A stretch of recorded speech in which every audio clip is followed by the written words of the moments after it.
यदि तपाईको एक्सरे वा एमआरआई रिपोर्टमा ग्रेड 1, ग्रेड 2, ग्रेड 3 वा ग्रेड 4 स्पोन्डिलोलिस्थेसिस देखिएको छ भने यसको अर्थ के हो? आउनुहोस् आज हामी यो अवधारणा एक मोडेल मार्फत बुझौं। सामान्यतया जब हामी छेउबाट हेर्छौं, सबै हड्डीहरू एक अर्काको माथि बिल्कुलै सिधा मिलेर बसेका हुन्छन्। यो हाम्रो मेरुदण्ड वा भर्टिब्रल स्तम्भको छेउको दृश्य हो।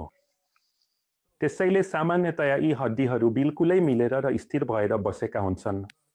तर जब यो हड्डी अर्को हड्डीमाथि सर्न थाल्छ, त्यसलाई स्पोन्डिलोलिस्थेसिस भनिन्छ।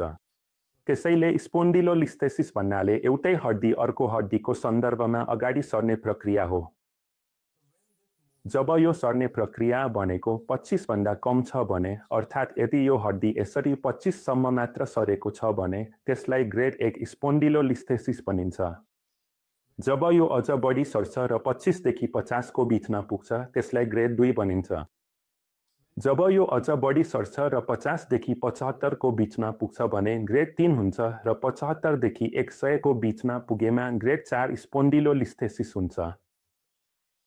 र जब यो पुरै पल्टिन्छ, त्यसलाई स्पोन्डिलोलिस्थेसिस भनिन्छ। त्यसैले ग्रेड 1, ग्रेड 2, ग्रेड 3, ग्रेड 4 स्पोन्डिलोलिस्थेसिस यी हड्डीहरू बीचको सर्ने गतिसँग सम्बन्धित हुन्छन्। जब यो हड्डी 25 भन्दा कम सर्छ, त्यसलाई ग्रेड 1 भनिन्छ। जब यो 25 देखि 50 को बीचमा सर्छ भने त्यो ग्रेड 2 हो। 50 देखि 75 को बीचमा सरेमा ग्रेड 3 हुन्छ र 75 देखि 100 को बीचमा सरेमा ग्रेड 4 स्पोन्डिलोलिस्थेसिस हुन्छ। धन्यवाद।